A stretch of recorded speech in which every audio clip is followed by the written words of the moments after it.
Hello and welcome to It's Your Business with Mario Toneguzzi on Megapix Media. Joining me today is Cheryl Lowery, who is CEO of Be There Races. Thanks for joining us today, Cheryl. Thanks for having me, Mario. Okay, well, the pandemic obviously has thrown a lot of things into chaos, regular activities, etc. However, I understand that you are still holding and running and triathlon events. Is that so? I am. Things were most definitely on pause for a little while. We had some events in the spring that I postponed until August and spent all that time working on protocols to allow us to have events under the current health guidelines. And so we've been doing some events since August 8th. We've had 3 under our banner so far, and a couple that I've also done for the sanctioning body Athletics Alberta, and another one coming up on Monday. Okay, well, tell me maybe some specifics. Okay, how do you run a running event or a triathlon event under these conditions? Like, what do you need to do? Well, it starts at the package pickup level. When people come to collect their race bibs and their t-shirts, they're signing up for a window of time, so we don't have too many people gathered at the store at any one time. And then we're assigning them start times at the beginning, so they're starting in a time trial fashion. Small groups of 30 people every 10 minutes, and those people go out one every 10 seconds. So it's not your typical en masse start that we're used to. The Yeah. finish line is in a separate spot so that they're not gathering at the end. But boy, people are happy to be putting on a bib and doing something live. So, is there anything you can do, say, along the route to keep people apart, I guess? Mostly it's on their own sort of honor system, to be honest. They're told to maintain the 6 feet of distance. They're told if they're passing to shout out that they're passing on the left. We're using nice wide pathways and roadways so that they've got ample room to pass. They're also told to be mindful of the general public that are out there on the pathways using it on any nice day. And so far people have been really, really good. They're used to that, right? As they're out running and walking just on a daily basis, they're used to having to stay separate from others. Yeah. Okay. So I'm told that you were the first in Canada to hold non-virtual races. What does that mean? Like, what's a non-virtual race? Well, I don't know if I was the first in Canada. I was certainly the first one in Calgary. There's been some others Okay. since. Lots of organizations have pivoted and gone the virtual route, and they've done an amazing job.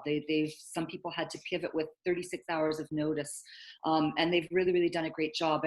And the virtual platform is going super well for some people. I was a little bit stubborn, I suppose, and wanted to have some small events. And it can't be done with large numbers just yet, right? So we're doing pretty small numbers still, up to sort of 300 or 400 people.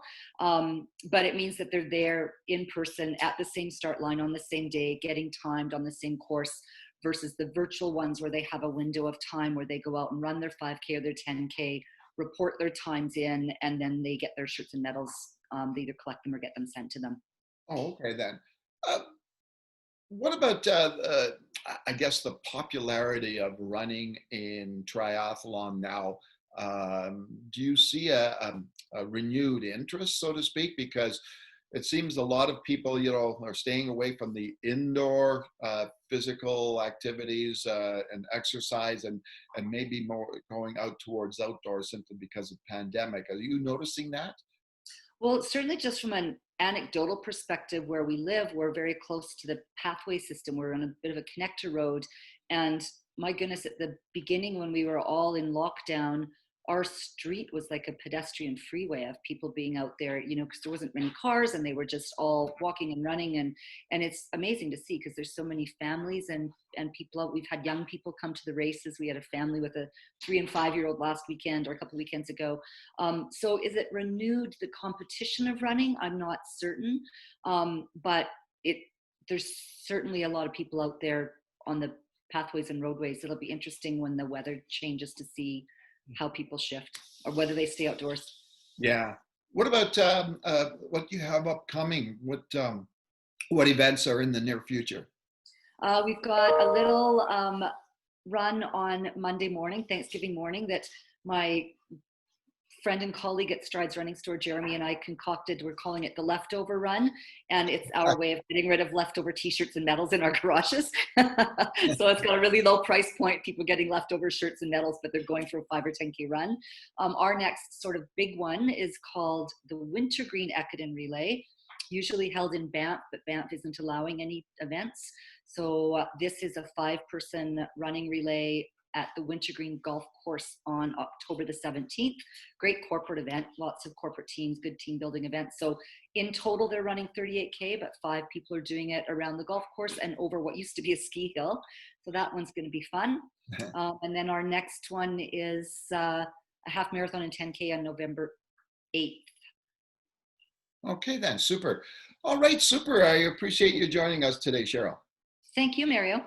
Okay, that was Cheryl Lowery, who is CEO of Be There Races. This has been It's Your Business with Mario Toneguzzi on Megapix Media. Thanks for joining us today.